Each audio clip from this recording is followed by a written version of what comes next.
Mom. You have no idea what I put this woman through. If you had just given birth to me, that would have been more than enough. But the fact that she raised me and raised me well, we had a real oral tradition in our house. I knew the word griot when I was a little boy. A griot was a person in Africa who was charged with keeping the stories of the village. Everyone would tell a griot the stories, and they would remember them all so that they could tell future generations. And when they got old, they'd tell them to someone else. And they say in Africa, when a griot dies, it's like a library was burnt down. And my mother used to tell me, before I ever thought about doing comedy, she said, you should be a griot. And she'd fill me with every story of black life. You know, she's educated in African-American studies, and she would let me understand the context that I was being raised in. That I'm being raised in a hostile environment that I have to tame. By the time I was 14 years old, I was in nightclubs, mastering an adult world. It was terrifying. The crack epidemic was going on, and my mother would hear gunshots outside and be scared to death. Maybe it's my son. But early in my career, if you remember, Mom, you used to sit in the club with me. She'd do a full day of work. You'd be back there falling asleep, just waiting for me to go on. She would watch my show every night. Do you know how long that car ride is home?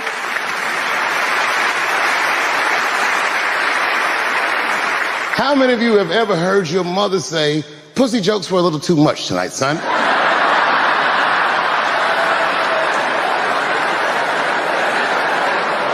I was a soft kid. I was sensitive, I'd cry easy, and I would be scared to fist fight. And my mother used to tell me this thing, I don't even know if you remember, but you said this to me more than once. You said, son, sometimes you have to be a lion so you can be the lamb you really are. What is happening in Hollywood that a guy that tough will be on the street waving a gun, screaming, they are trying to kill me? Yeah. What's going on? Why is Dave Chappelle going to Africa? Why does Mariah Carey make a $100 million deal and take her clothes off on TRL? A weak person cannot get to sit here and talk to you. Ain't no weak people talking to you. So what is happening in Hollywood? Nobody knows. The worst thing to call somebody is crazy, is dismissive. I don't understand this person, so they're crazy. That's bullshit. These people are not crazy, they're strong people. Maybe the environment is a little sick.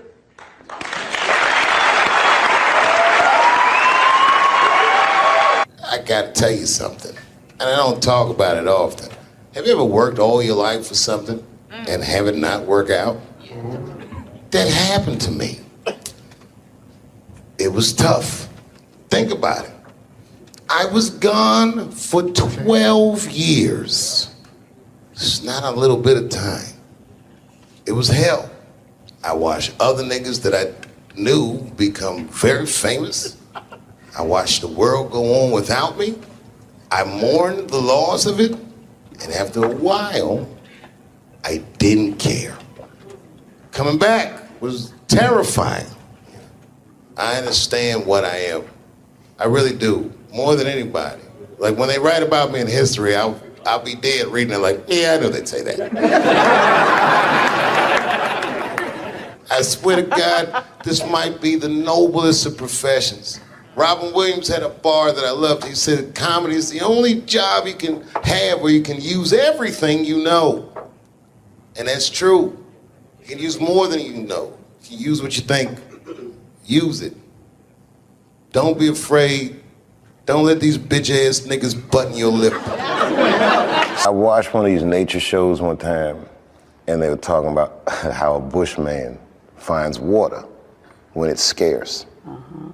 And they do what's called a salt trap. I didn't know this. Apparently baboons love salt. Okay. So they put a lump of salt in a hole, and they wait for the baboon. The baboon comes, sticks his hand in the hole, grabs the salt makes his hand bigger, and he's trapped. He can't get his hand out. Now, if he's smart, all he does is let go of the salt. Baboon doesn't want to let go of the salt. Then the bushman just comes, takes the baboon, throws him in the cage, and gives him all the salt he wants. And then the baboon gets thirsty. The bushman lets him out the cage. The first place the baboon runs to is water. The bushman follows him, and they both drink to their fill. And in that analogy, I felt like the baboon. but I was smart enough to let go. I think that America needs an honest discourse with itself. It's like the greatest country in the world by default. You know what I mean? But we could actually be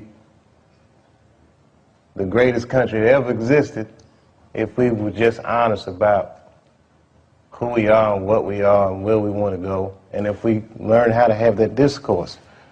Things like racism are institutionalized. It's systemic.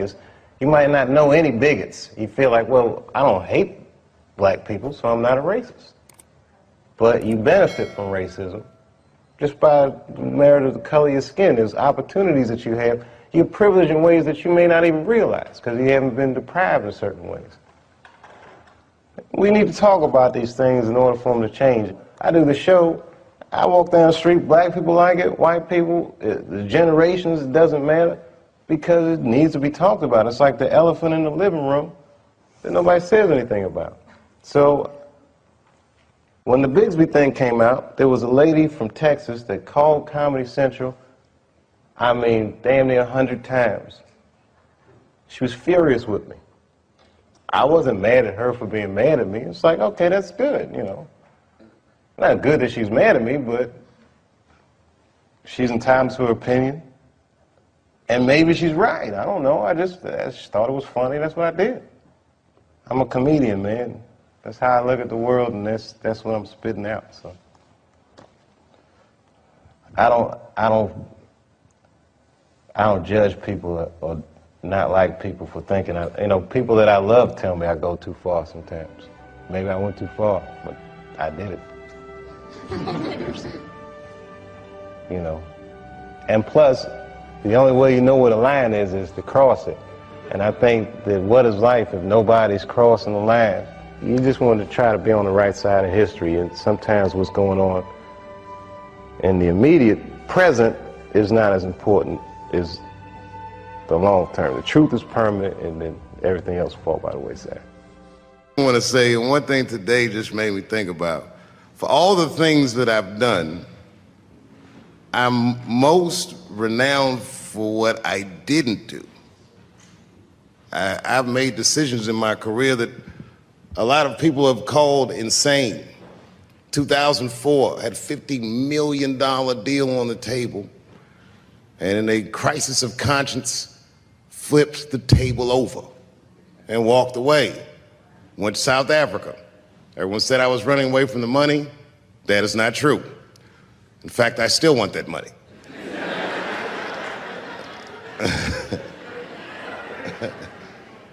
The idea that I wanted to just share with you guys is the idea that sometimes you do what you think is best, whether anybody understands it or not. I heard a story about my father where someone told me he used to do statistics for a company in D.C. The company he did statistics for started doing business with the South African government, so he quit his job. It's caused a lot of problems between him and his wife. It's hard for a man when he can't provide for his family the way he wants to, and he suffered through it. And a generation later, when I had my crisis of conscience, I was able to go to a free South Africa and get away from the heat. This idea that what you do in your lifetime informs the generations that comes after you is something I keep thinking about, something that is so much bigger than just ourselves. And today I'm standing in front of you guys, and I know you guys are like, oh, I know you're bored.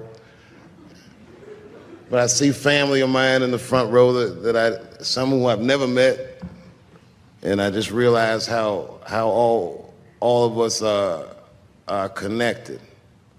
That my great-grandfather built something more substantial than buildings. He built a community, and he built, more importantly than a community, he built a way. You know, so I'm very grateful. Very grateful. Hello, police. I just saw him saying, you know what I mean? He's standing over like, so this is what black people talk about.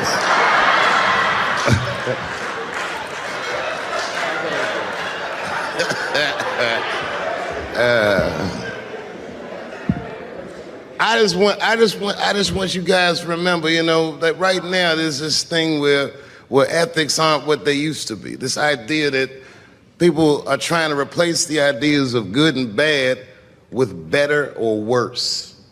And that is incorrect. You gotta keep your ethics intact because good and bad is a compass that helps you find the way. And a person that only does what's better or worse is the easiest type of person to control. They are a mouse in a maze that just finds the cheese. But the one who knows about good and bad will realize that he's in a maze. So, that being said, I just hope that all of you guys transcend whatever you see as your obstacles and that you live outstanding lives and that you stay connected to your communities because you have so much power there, and that you grow your communities and you diversify your communities, and that you don't let anybody tell you you can't or to be afraid. It's okay to be afraid because you can't be brave or courageous without fear.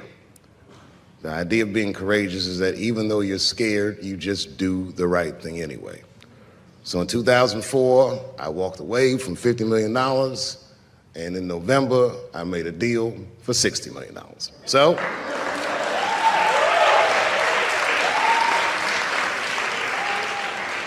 although I am not the most famous comedian of my time, I would like to know what their great-grandfathers did. I'm very proud today. Thank you very much.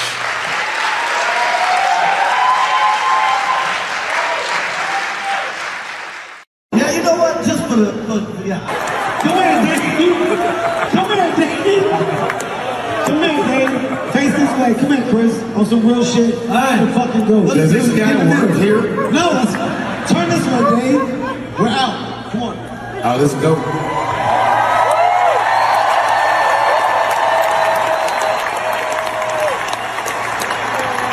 Hey guys, you can't make history without people at the end of the day. Kevin, wait. What? My tequila?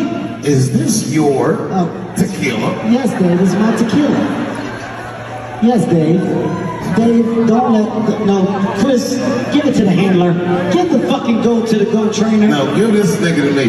No, I'm not gonna do that. Sir, get that fucking goat from Dave right Look now. how easy this goat comes with me. No, sir, get this goat away from Dave, please. And I'm not gonna fucking deal with Dave saying some shit about the goat, and then now I gotta pay for that too. And don't hold the goat by its pussy like that. That's never what I'm supposed to do. Somebody's holding the goat back. Come here. Don't you dare disrespect that goat like that. Come on. Here, Chris. Boy, I had a lot to drink. I gotta tell you. Dave, here. Here. Here.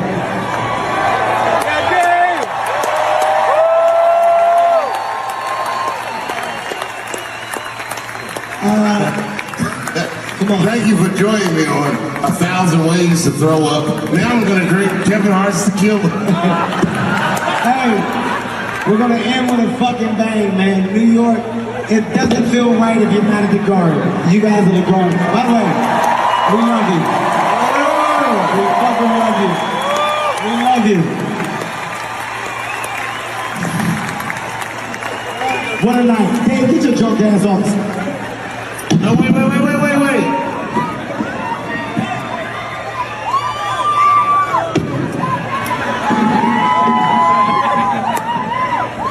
I want to say one thing.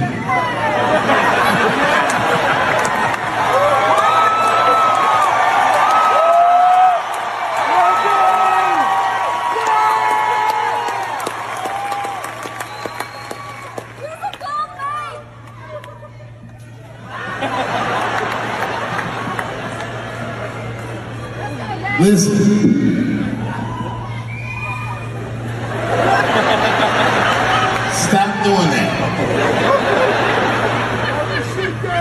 The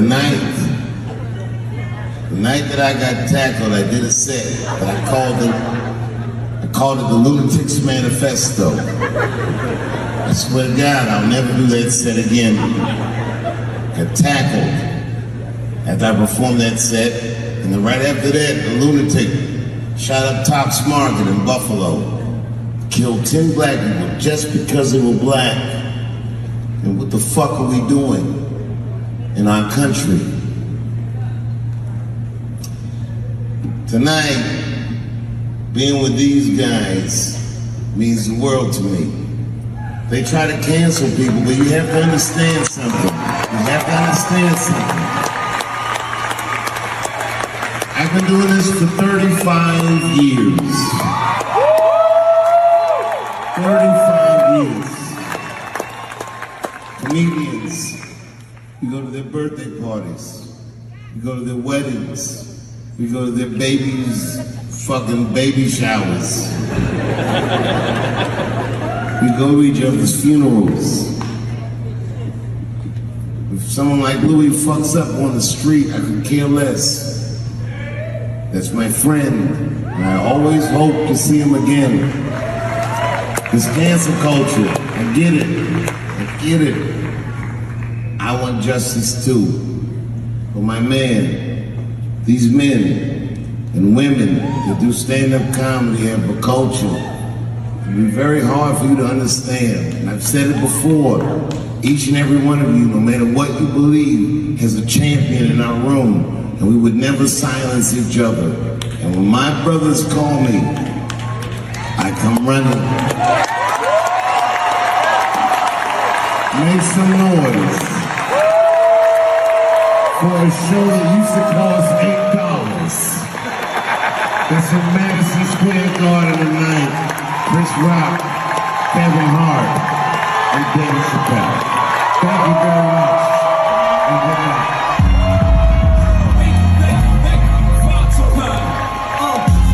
night. Occasionally, we're privileged to examine the craft of one of the acknowledged leaders of a generation. Tonight, as we reach the midway point of our 12th year, is such a night.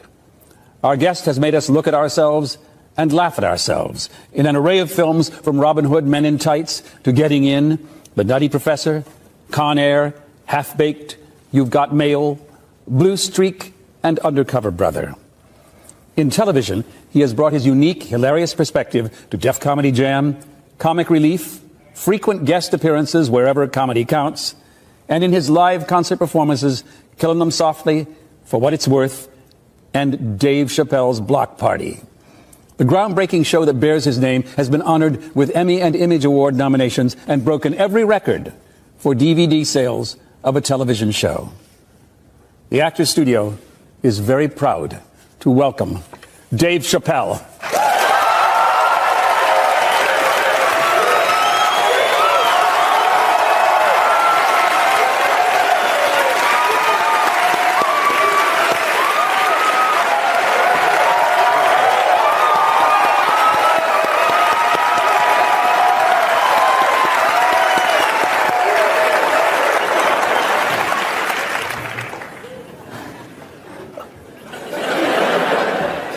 Everybody's waiting to see how crazy I am.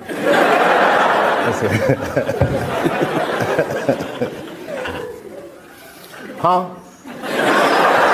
Let's go.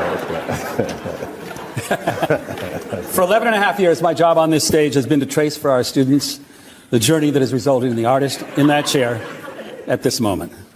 It begins always logically at the beginning. I'm sorry for What you didn't know is that I'm really funny. He appreciates me. Sometimes you don't. He does. Oh. Where were you born, Dave? Washington, D.C. What's your father's name? William David Chappelle. And your mother's? Yvonne Reed Chappelle. What were they doing in Washington when you were born? How did you happen to be there? I have no idea. I know sex was involved. And then somehow, no, I'm just kidding. Wait a minute.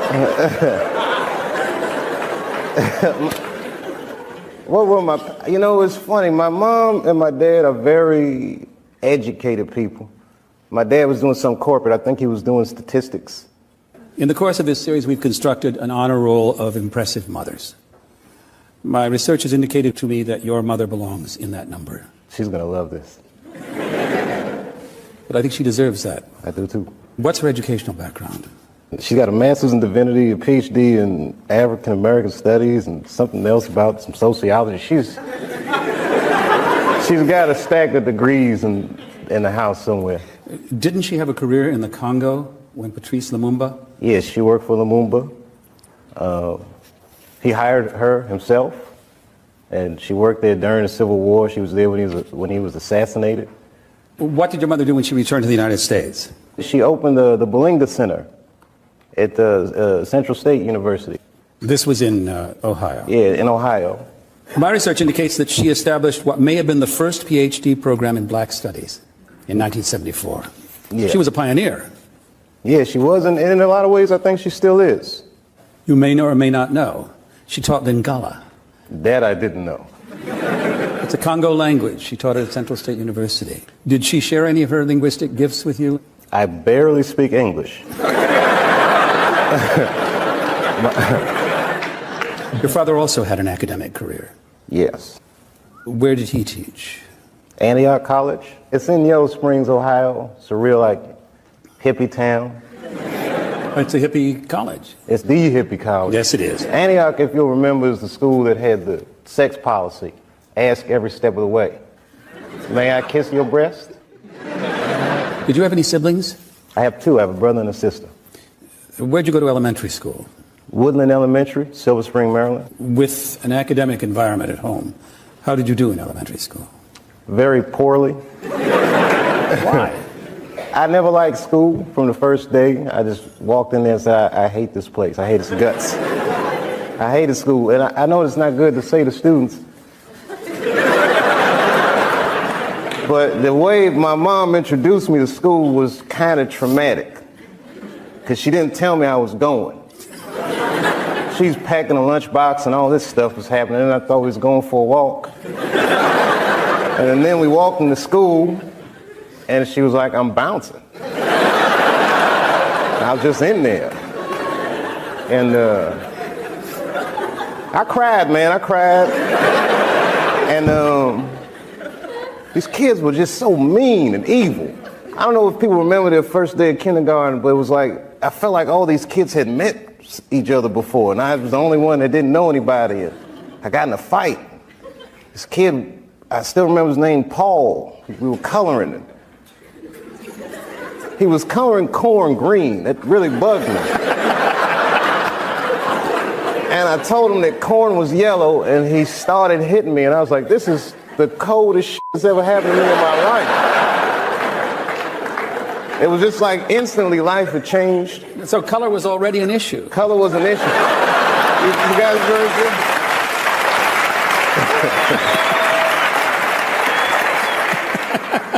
Did television play a role in your life when you were a kid?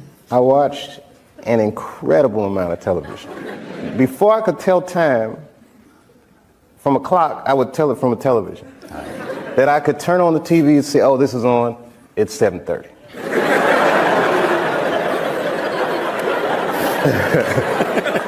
I watched so much TV, man. I was always like a escapist. Yeah. You know, I was the odd kid out. Like, I didn't tell you this about my first day in kindergarten. I peed in the nap time. I peed, which instantly set me apart from everybody. Like, you can't do that. Right. But we were having juice. It got so good to me, and then I wasn't. And my older brother was like freakishly good-looking dude, you know.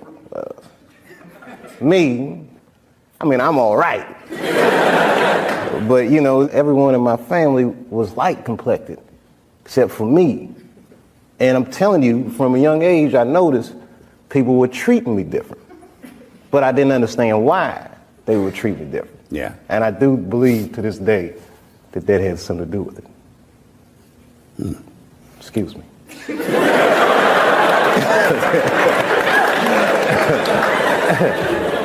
One of the things you're not allowed to do on this show is to fake tears. All right, I'm sorry. This is inside the actor's studio. We don't fake tears here.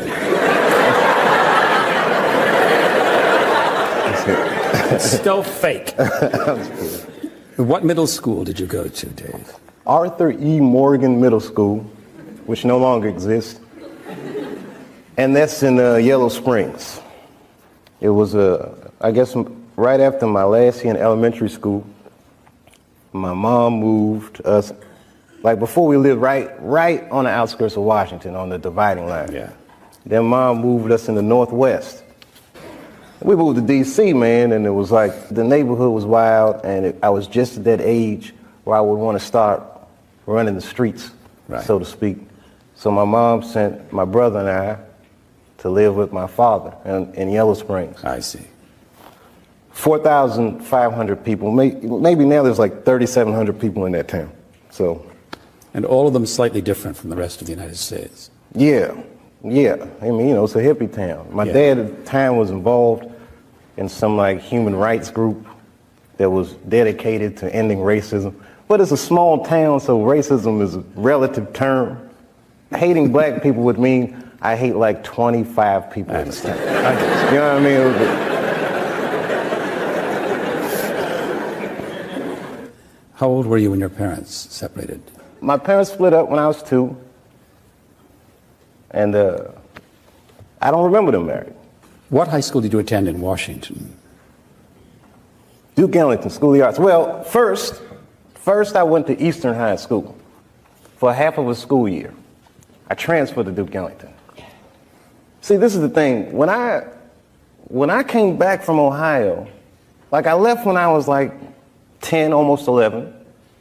I came back when I was 13, going on 14. While I was gone, crack had come out.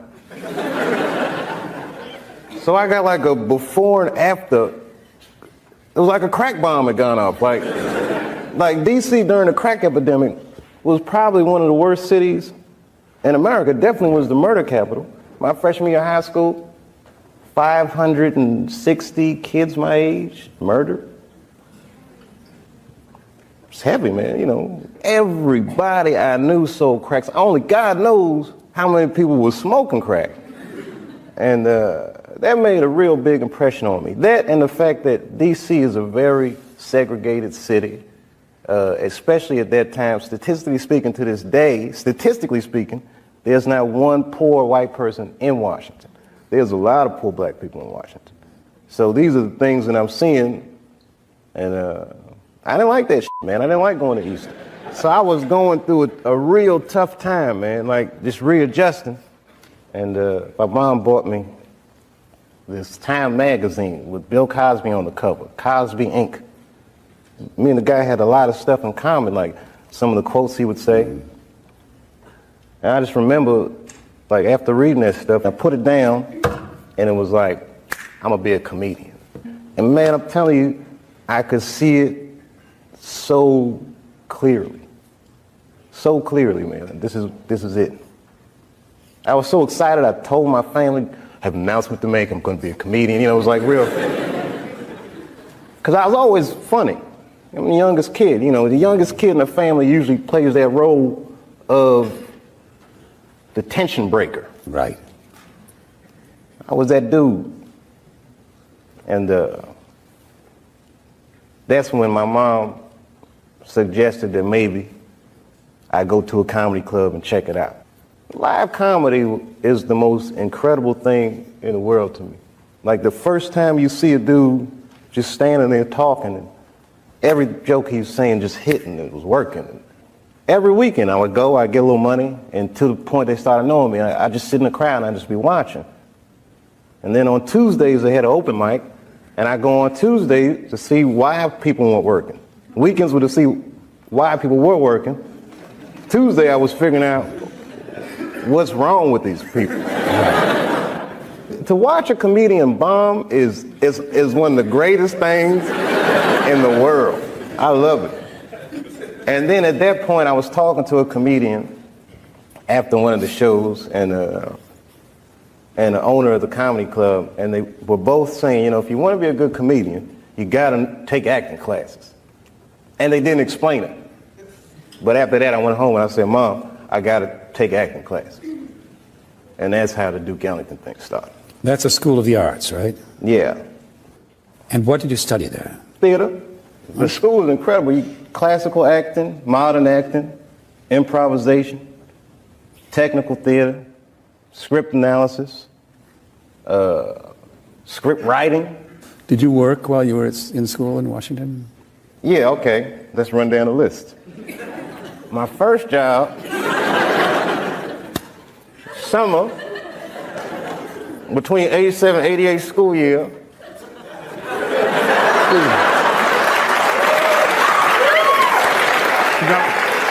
This is a tradition. The first person in the 11 and a half years of this series who ever smoked on stage was Sean Penn, and the students applauded him then. Tonight, you light up a cigarette, the students say, what do you got about cigarettes? You like cigarettes? They applaud when you smoke.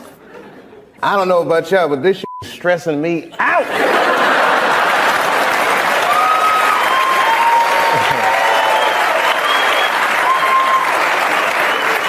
I feel like I'm confessing and stuff. Does everything feel like I'm on trial in this? Tell me about that thing. I mean, you know, I don't know.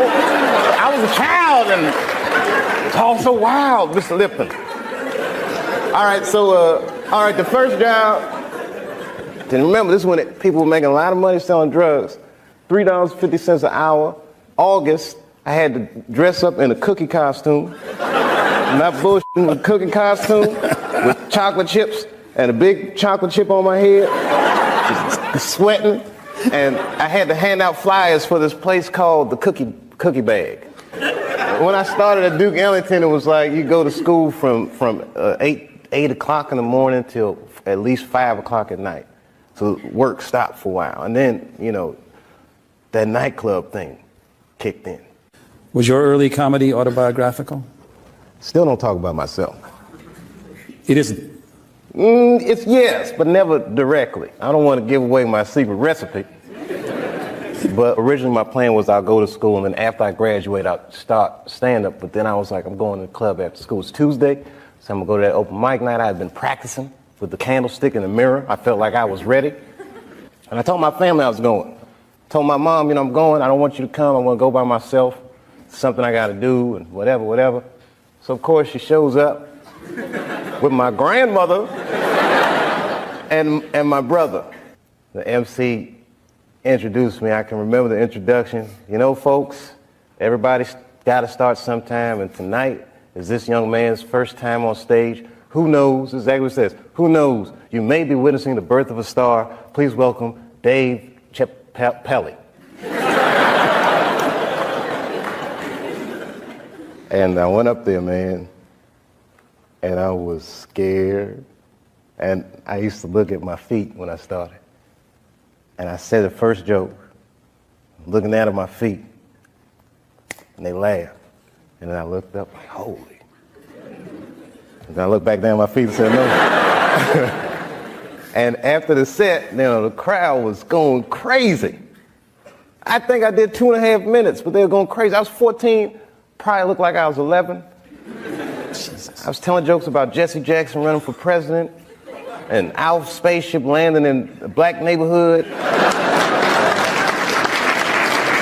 Because before I got on, I was scared, and I told my grandmother, like, you might hear me say some things that you might not want to hear your grandson say. And she said, just relax and do that shit. I said, whoa. I never heard it. So it went great. And then here's the kicker. So then I go to school the next day, you know, feeling like $1 million. And I go and I'm telling all the kids at school, guess what I did last night? Comedy club. Ripped, the crowd was going crazy, you know. And you know what they said? Cool.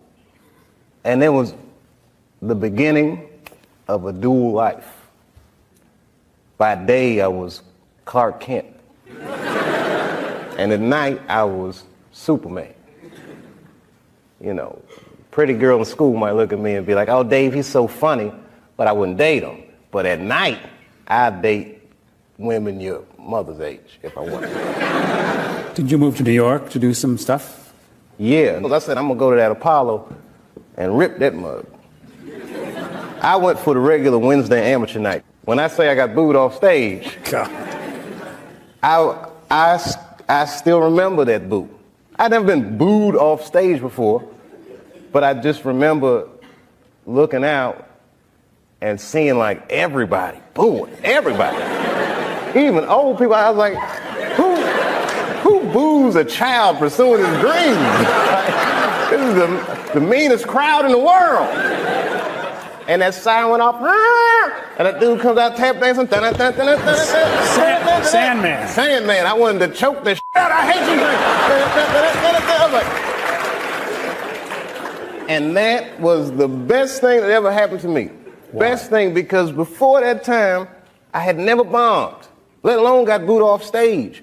And bombing was horrifying.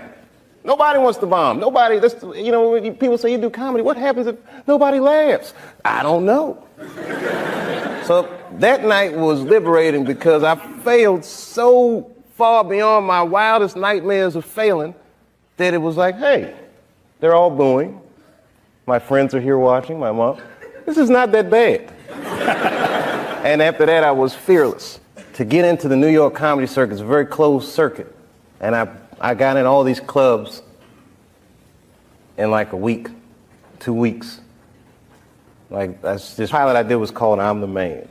And it didn't get picked up. It was real painful because I had experienced nothing but success. Took it like a bitch, man. I was really upset.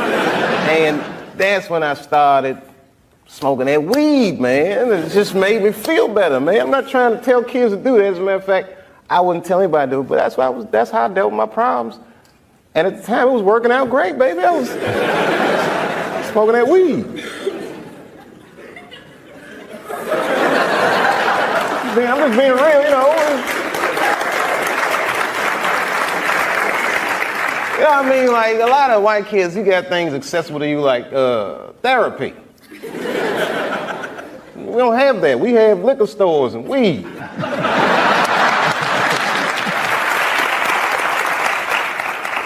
You've called The Nutty Professor one of your favorite film assignments. Why? I just remember the first day of work, and I'm walking on the set, and this fat dude comes up like, hey, man, you're real funny. I'm like, thanks. Oh, yeah, Eddie Murphy. He had that makeup on, and he knew my jokes. He started telling obscure jokes I did, like he knew them. And every day we would do takes, man. I mean, somewhere this footage exists. And when they say cut, I mean, those extras would be cheering. I mean, it was like me and Eddie we would dance. And Eddie would drop these jewels on me, you know, when we're working. He's a real wise dude. Seen a lot of Eddie Murphy. And he was the guy that was like, you got to start writing. He was like, the way you tell jokes, you think in pictures, and you can write. You should start doing it. And that was the big Nutty Professor breakthrough. In The Nutty Professor, Dave plays a severely manic comic named Reggie Warrington, who uses his comic skills to humiliate Eddie Murphy as the hapless Sherman Klump.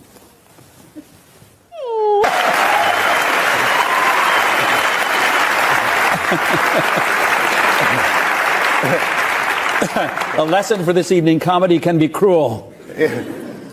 Somewhere there's a black professor watching this like buffoonery.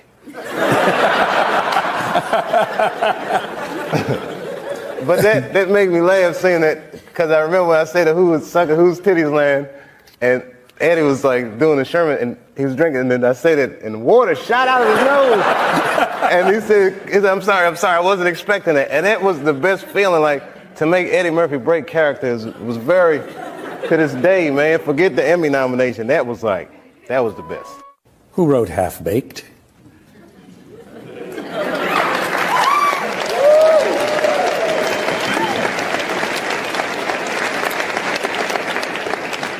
It was me and Neil and Purple Haze.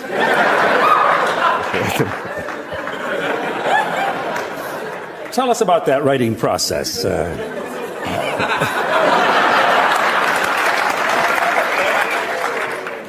How did you guys work?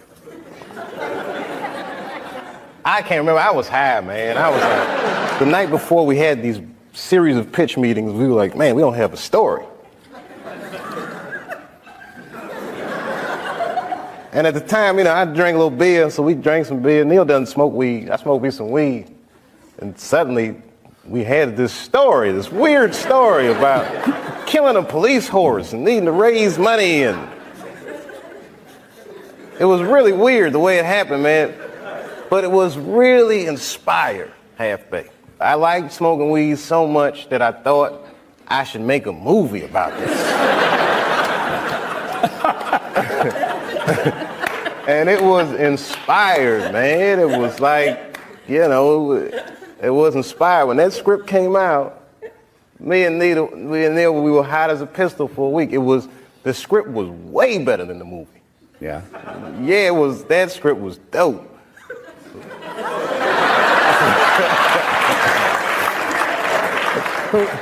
Dave, who do you play in the movie? I played Thurgood Jenkins. Thurgood Jenkins. Yes. But that's only half the story. Who else do you play in the movie? Oh, I played Sir Smoke-A-Lot. One of my favorite scenes is the one that involves both Thurgood and Sir Smoke-A-Lot. Very embarrassing, homie. So I think it's a remarkable piece of acting. That's why I wanted to play it. I'm sorry, man. For me, it's a little surreal being on the actor studio and just to see you and then you did Half-Baked.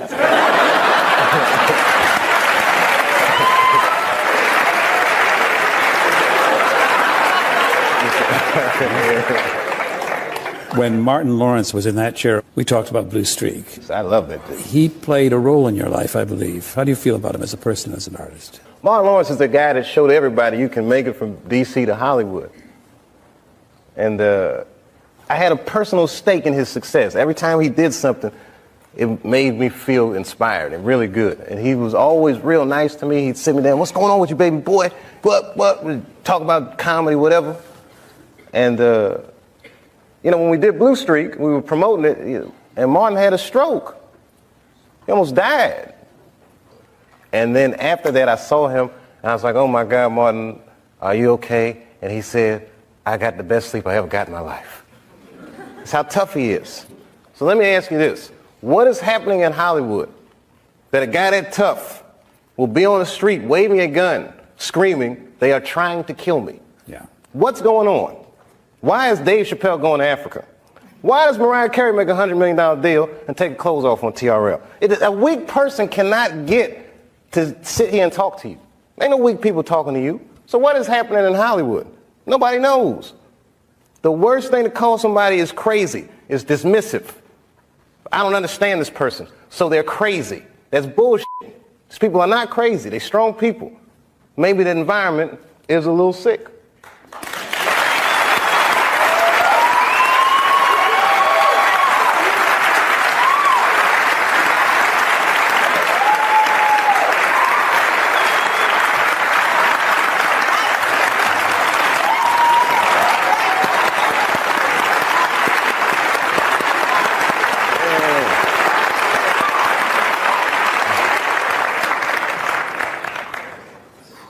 Oh, I'm dropping dimes tonight.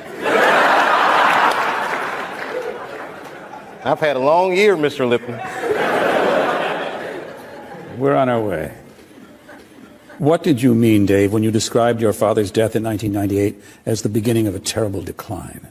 I was 23 when I was doing Half-Baked. I was getting ready to turn 24. And I was going through all the things that a dude goes through when it goes from one level to the next. I was starring in a movie that I wrote. So things start getting crazy around you. Yeah. And my 24th birthday was coming on August the 24th, and I said, this is going to be a big one. And the morning that I turned 24, phone rang, and my sister was like, Dad had a stroke.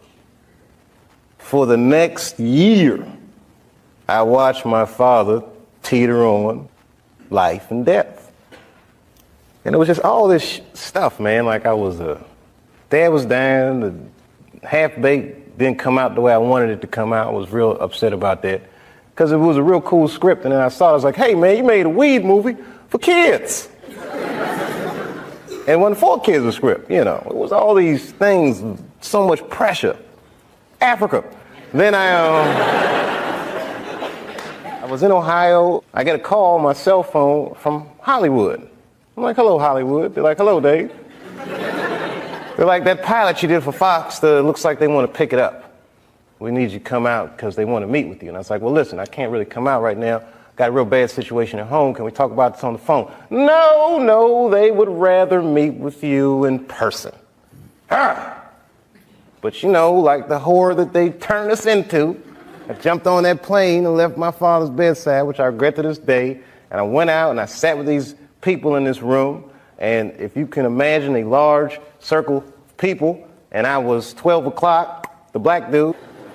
Yeah, Dave, we really liked the show, but the pilot episode was about me getting booed off stage at the Apollo. They go, but what are we going to do about it? I mean, there's not really any white people in it. I said, well, it's about the Apollo. It's not really white. Well, we were thinking about the girl on the show. We didn't think she was that funny, not that good looking. I think we should recast her, maybe. And they start using terms like universal appeal. Basically saying they want me to recast the girl with a white woman. I say, yeah, I don't think I can do this, and I quit. On the cover of Variety, Chappelle pulls the race card. The race card. And I get calls from Newsweek, 60 Minutes. Everybody, we want your story. Now I'm scared to death. I'm like Rosa Parks or something. I'm like, I'm not ready for this. I was just venting a little bit. And then, a few months later, Dad dies. And that's hard for a young dude in his life. That's a real tough loss. I was there when he died. And he went from being my father to what are we going to do with the body? Within moments, it was over. And I'm going through all this stuff, and this is the guy I would usually talk to, right? Dead. Now I got to figure this out for myself. I don't want to figure this out for myself. I was beat down. I wasn't living right. You know what I mean? Like the weed thing was just a bad habit at this point. And you know what I mean? All these, chicken head girls you mess with when it comes with the territory. I'm just being real. Just wasn't living right, man. I didn't feel good. And the stand-up stuff was just some angry stuff. It was just like I was kind of bottoming out. But when my dad died, because I've been commuting back and forth to Ohio so much, that's when I bought the farm, which I called the you Hollywood farm. Did you stay in Yellow Springs for a while? I live there to this day. I live there to this day. I'm raising my kids there. Look, man, at that point in your life, it's something so real in contrast to what Hollywood is, a very powerful illusion. And when your dad died, it kind of just broke the spell. Like, whoa, this is bullshit. Look, I've been spending so much time doing this. What about my family? What about my friends? Wait, whatever happened to my friends? Damn, I don't even have any friends. Ugh. So I bounced, man. New Year's Eve, 1999, I moved into that farm, and that was it. As far as I was concerned, I was done with show business. The comedians I've worked with over the years often don't laugh at jokes. Can you be amused by your own work, by other people's work? I love my jokes. Good. Some jokes like, I got this real immature streak where I write a lot of scatological humor. So I've heard. But a good joke will just never, they last, they hold up. I just like having fun. When I'm on stage, I get real happy up there. Like maybe that's the only time in my adult life that I feel like myself. You're standing up there, you know what I mean? Like a gladiator. And them lights is on you, and you look down, and everyone's looking up at you like. And it's just all these smiles around you, and they get dressed, and they put perfume on and stuff, and they're going to see your show. That feels good, man. These people, they love you. Even if it's for a minute, they really do. They love you, man. It's like it's a love fest. Good feeling. Yeah, it's the best feeling, man. I love stand-up. In 2000, you taped a concert for HBO. Yes. Called Killing 'Em Softly. Killing 'Em Softly.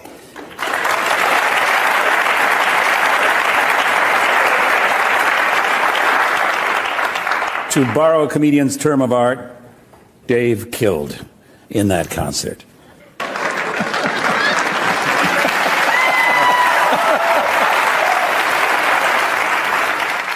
The setup for this is that is that his limo driver says he's got to stop somewhere. So he stops in the ghetto. And it's Dave in the ghetto in a limo. Yes. Huh? He gets it.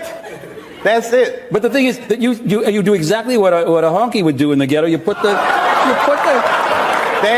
the doors, right? So you have ambivalent feelings. You're drawn to it, and you're. And I'm afraid. Listen, man. Black people don't like the ghetto. Like you and me, you mean? Yeah. Nobody wants to live in the ghetto. But the joke is so dope. Man, I got. Celebrity hunting season. Doesn't matter what I say, they're gonna get everybody eventually. Like, look, I don't think I did anything wrong, but we'll see.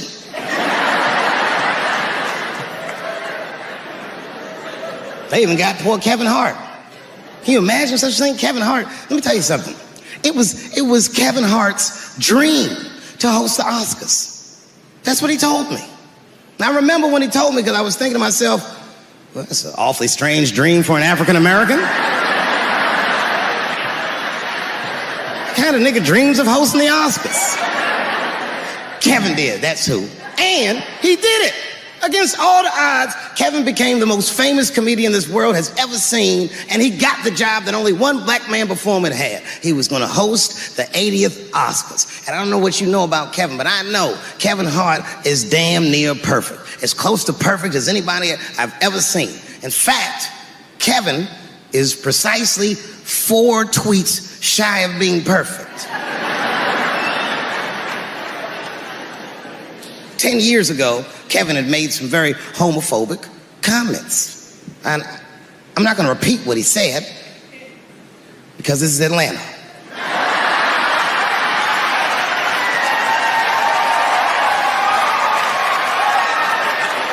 You know what I mean. I'm sure there's a lot of gay men here tonight with their wives.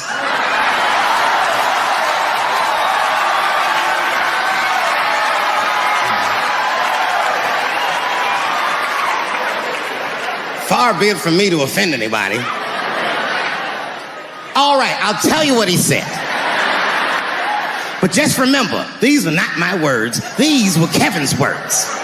And it was a long time ago. And I'm paraphrasing because I'm not good at telling other people's jokes. Okay, Kevin said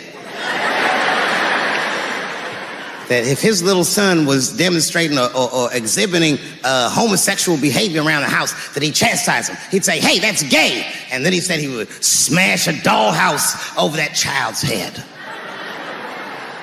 Ooh, the gay community was furious. And I don't blame them. I got a lot of gay friends.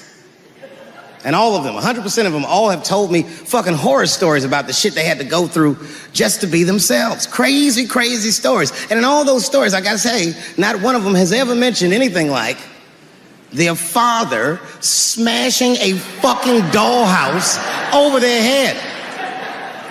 Because clearly Kevin was joking. Think about it. You would have to buy this nigga a dollhouse to break it over his head in the first place. Does that sound right? Is anybody gonna do that?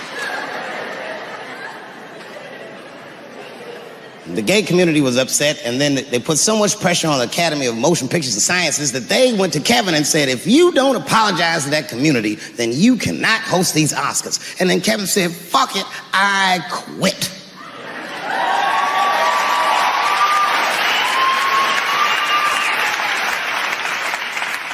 And then he went on every talk show in America and apologized for 6 weeks.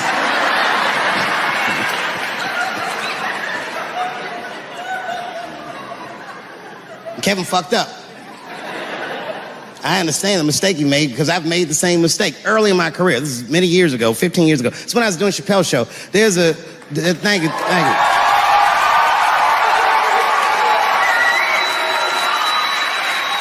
On network television, they have a department that's called Standards and Practices. This is the department that tells you what you can and cannot say on television. And if you're doing your job well, you should never hear from them. But if you're making Chappelle's show, you'll hear from these motherfuckers all the time. And remember, this is 15 years ago. I made a mistake. I didn't even know I had done anything wrong. I had written a sketch that had the word faggot in it.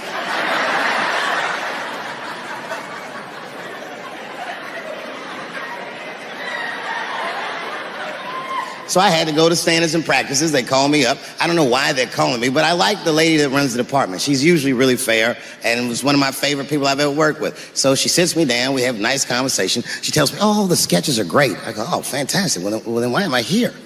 She said, because, David, there's no way that you can ever say the word faggot on our network.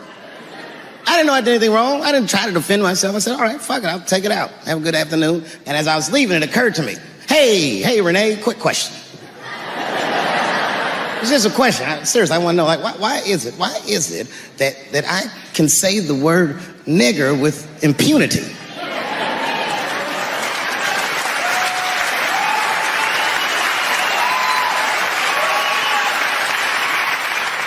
But I can't say the word faggot.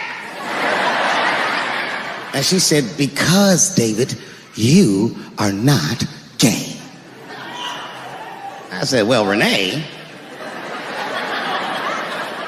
I'm not a nigger either.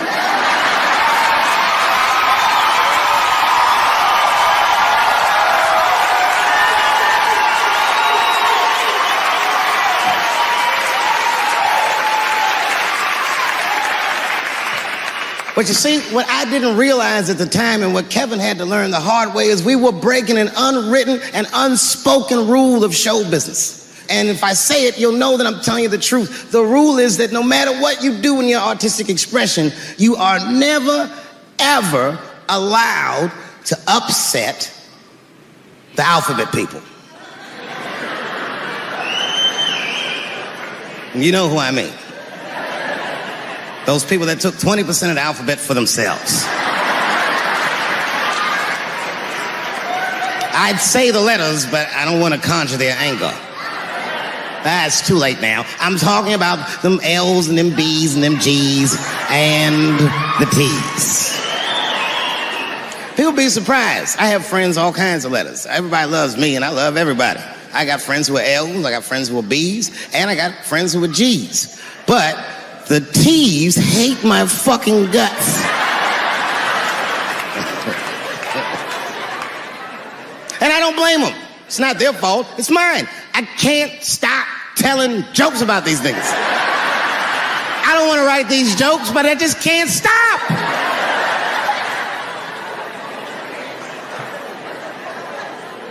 You know, you hear all those letters together all the time, LBGT, LBGT, and you think it's just one big movement. It's not. All those letters are their own movement. They just travel in the same car together. And my guess is,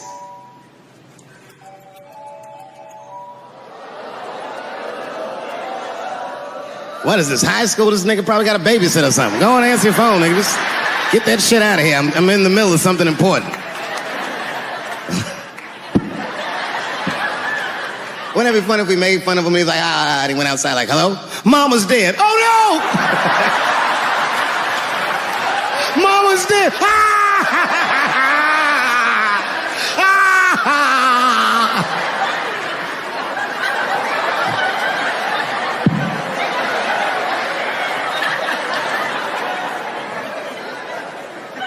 That was a weird timed phone call, wasn't it? It's like his phone is gay.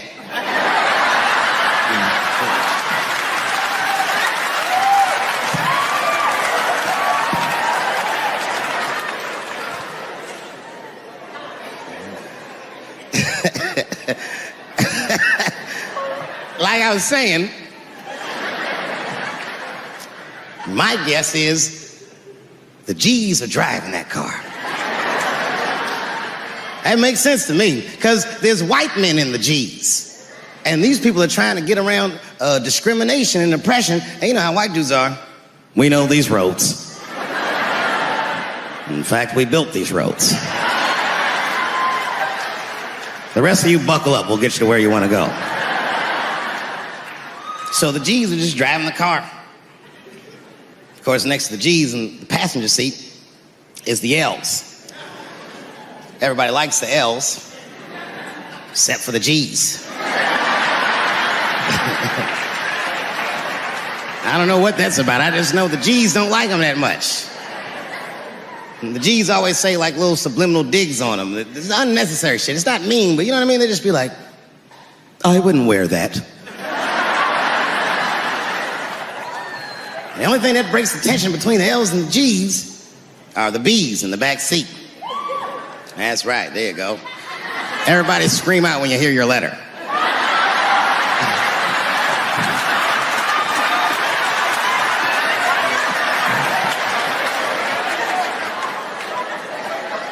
If it's one thing that the L's and the G's agree on, is that the B's are fucking gross. They seem greedy to the L's and the G's, you know what I mean? Because they're just sitting in the backseat like, yeah, man, I'll fuck anybody in this car. What's going on, man?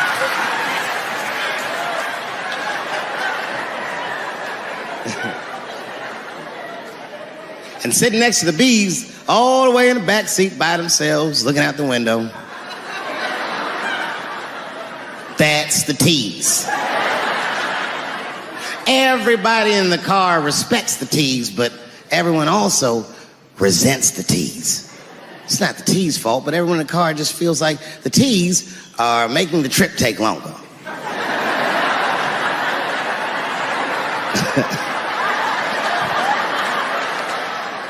Anything the T's say gets on everybody's nerves. And then the T's don't even say anything bad. They just be in the back talking to himself.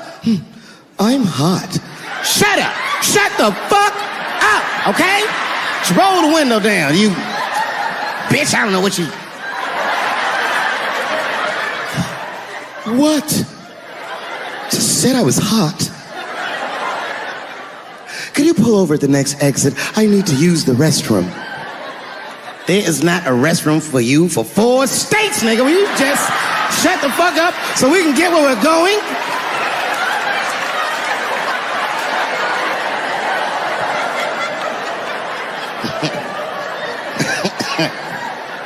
And just when that car can't get any more tense, the Q's are a hitchhiker that they pick up on the road.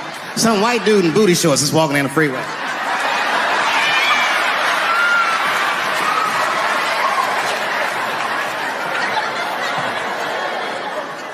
The G's see him. That guy might be one of us. Hey, are you okay? You need some help? And he come over there with them booty shorts leaning on the window. Hey, what's going on, fellas? Lady? Whatever pronoun makes you feel comfortable in the back.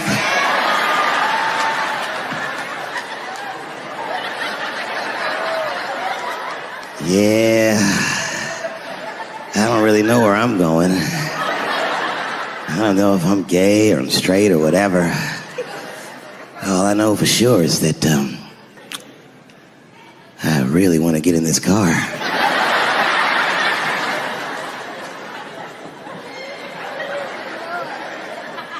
And they make him get in and sit in between the B's and the T's. I feel bad for T's, but they're so confusing. And it's not all my fault. I feel like they need to take some responsibility for my jokes. Because I didn't come up with this idea on my own. This idea that a person can be born in the wrong body. But they have to admit, that's a fucking hilarious predicament. It's really fucking funny. If it happened to me, you'd laugh, wouldn't you? That wouldn't be funny if it happened to me? I think it would be. What if it did? What if I was Chinese, but born in this nigga body? That's not funny. And for the rest of my life, I had to go around making that face. Hey, everybody, I'm Chinese! And everyone get mad. Stop making that face. That's offensive. What? This is how I feel inside.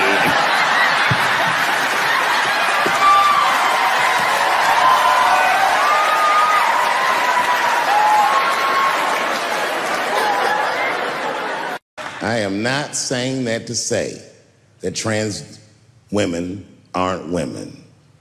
I am just saying that those pussies that they got, you know what I mean?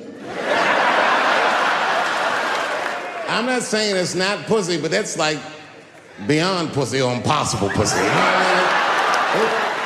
It tastes like pussy, but that's not quite what it is it? It's not blood, that's beet juice.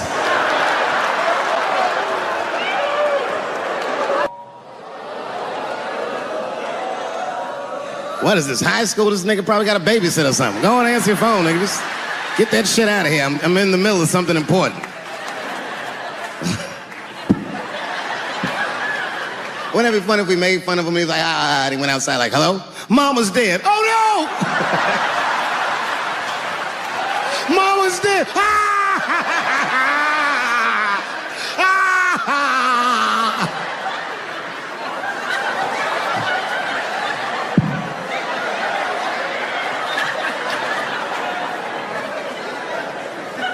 That was a weird timed phone call, wasn't it? It's like his phone is gay. But I can't say the word faggot. And she said, because, David, you are not gay. I said, well, Renee, I'm not a nigger either.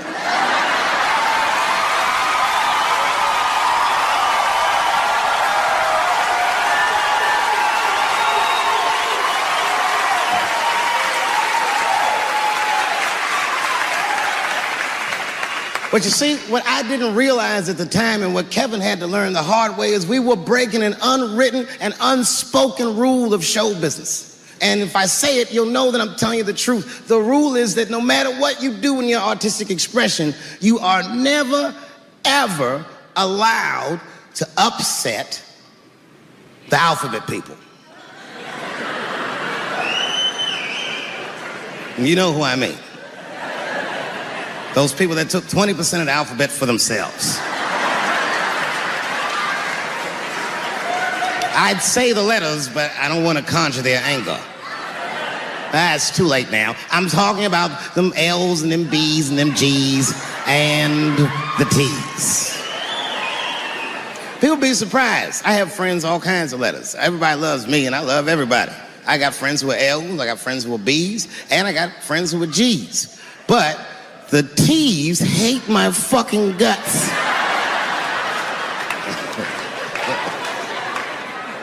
And I don't blame them. It's not their fault, it's mine. I can't stop telling jokes about these things. I don't want to write these jokes, but I just can't stop.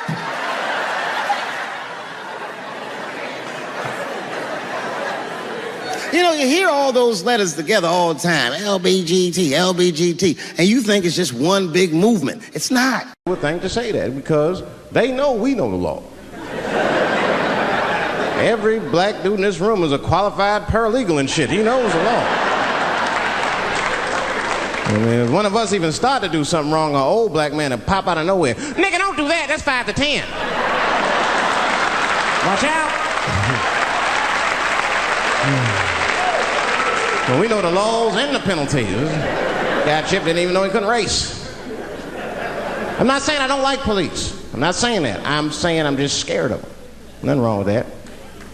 Sometimes we want to call them too. Somebody broke into my house once. It's a good time to call them, but I don't.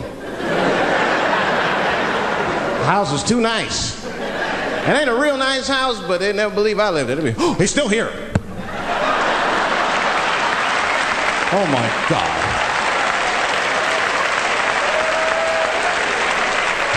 Open and shut case, Johnson. I saw this once before when I was a rookie. Apparently this nigger broke in and hung up pictures of his family everywhere. Well, let's sprinkle some crack on him and get out of here. Motherfuckers are just taking it too far. I don't know why or how everybody got this goddamn sensitive. You know who hates me the most? The transgender community. Yo, yeah, these motherfuckers. I mean, I didn't realize how bad it was. These motherfuckers, I was really mad about that last Netflix special.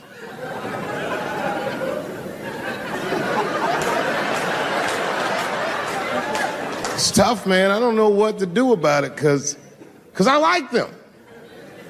I always have. Never had a problem with them. You know, just fucking around. As a matter of fact, I think I make fun of everybody, and I mean, as a group of people, they have to admit, it's kind of fucking hilarious, man. I'm sorry, bro. It's like, I've never seen somebody in such a hilarious predicament not have a sense of humor about it. They're born feeling like there's something other than they're born as, and that's kind of funny, you know? I mean, it's funny if it's not happening to you. It's like that white black bitch that's in the news all the time. Rachel Dolezal. She's a white woman, but then she dressed up like a nigga and shot her way up to the very top of blackness. And I always wanted to meet her just so I could understand. I just wanted to like have dinner with her so I could just look in her eyes and call her a nigger to her face. The fuck is that bitch talking about? I identify black. That is trans talk, lady. Stop biting. Stop biting. There's a big difference between her and a trans. The difference between her and a trans is I believe transgenders. I don't understand them either, but I know they mean what they say. Them niggas cut their dicks off. That's all the proof I need. I've never seen somebody just throw their dick away. Don't need it.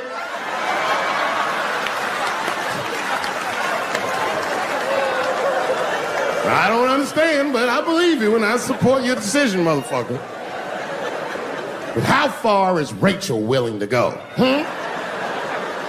What is Rachel willing to do so that we blacks can believe that she believes she's actually one of us?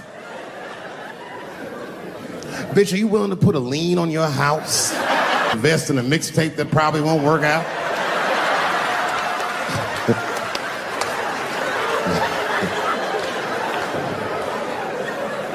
She didn't even change her name. Didn't even change her name. Her name is Rachel. I can't believe in that name. If you want my support, you're gonna have to change your name to the blackest shit I've ever heard. Bitch, you're gonna have to change your name to Draymond Green. I don't know a blacker name than that. That shit is black on paper. If you type Draymond Green into Airbnb, that shit will log off automatically.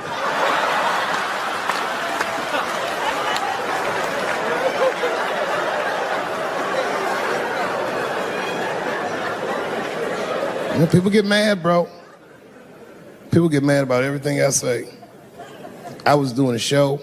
I was in Portland, Oregon. And I was checked in a hotel under the name Charles Edward Cheese.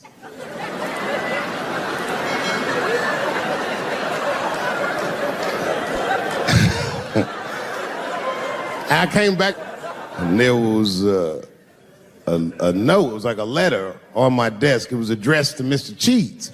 So obviously I'm gonna assume that whoever wrote this letter must be an intimate friend of mine. This is not some kind of name that a person would just guess. But then I open the letter and it turns out I don't know this person at all. It's a fan letter. You know, I'm not even used to the idea that I have fans, but I'm grateful for it. And even though I'm grateful for fans, I don't read those letters. It'd be nice if I did, but realistically, it's like, what am I, Santa Claus, nigga? I don't have time for this. Like, got shit I want to do. I'm trying to chill. Read all these dreams and wishes from strangers, but I read it. I'd already opened it. So I just read the whole letter. And you know what, man? Whoever wrote this letter truly loves me. I mean, they were really fucking nice in the letter. And then they described to me what it was like to come to the show, how excited they were, how much fun they were having. And then they said that when I got to my jokes about transgenders, that they were, quote, devastated. Because it turns out that whoever wrote the letter was transgender. Now I'm gonna be real for a second. You gotta understand, I never feel bad about anything I say up here.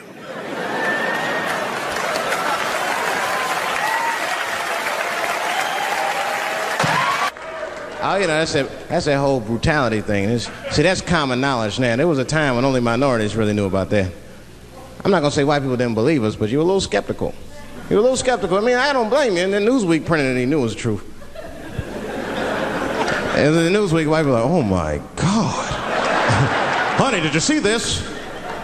Apparently the police have been beating up Negroes like hotcakes. It's in the May issue. I mean, really, how could you know, though? How could anyone else know? You know. I mean, maybe you should have seen something a little suspicious. Don't you think it was like a little suspicious? Just a little suspicious? Every dead black person the police find has crack sprinkled on them. I mean, come on, man. Come on, man. Who gets shot and sprinkles crack on themselves? Nobody would do that. Bam! Oh, oh.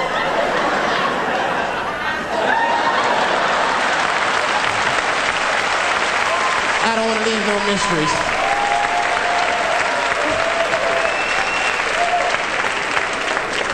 But I'm a paranoid guy, you know, that's how I am.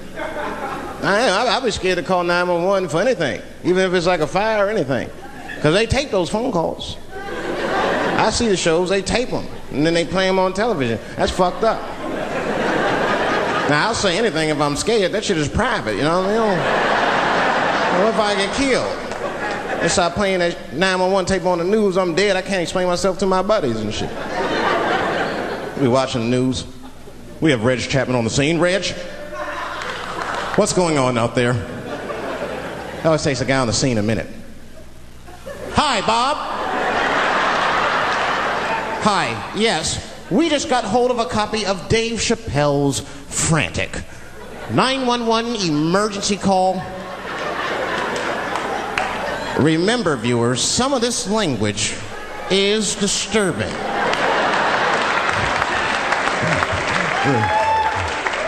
Hello, emergency. Help! Help, motherfucker, they're coming to get me! Just calm down, sir, where are you? Oh, I shit on myself. I can't stop crying. They play that shit 30, 40 times a day. All my buddies will be at my funeral looking at me. You know, Dave shit on himself right before I saw it on the news. Died crying like a bitch.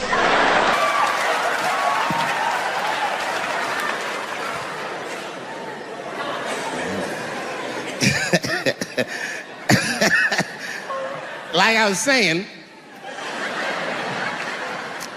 my guess is the G's are driving that car. That makes sense to me, because there's white men in the G's. And these people are trying to get around discrimination and oppression. And you know how white dudes are. We know these roads. In fact, we built these roads. The rest of you buckle up, we'll get you to where you want to go. So the G's are just driving the car. Of course, next to the G's in the passenger seat is the L's. Everybody likes the L's, except for the G's. I don't know what that's about. I just know the G's don't like them that much. And the G's always say like little subliminal digs on them. It's unnecessary shit. It's not mean, but you know what I mean? They just be like, I wouldn't wear that. The only thing that breaks the tension between the L's and the G's are the B's in the back seat. That's right, there you go. Everybody scream out when you hear your letter.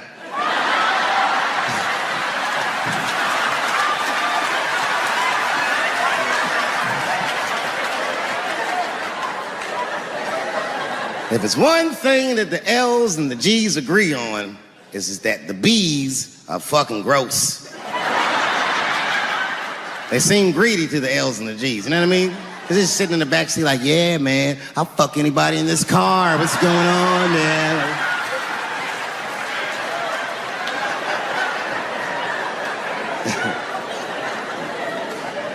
And sitting next to the B's, all the way in the backseat by themselves, looking out the window. That's the T's. Everybody in the car respects the T's, but everyone also resents the T's. It's not the T's' fault, but everyone in the car just feels like the T's are making the trip take longer.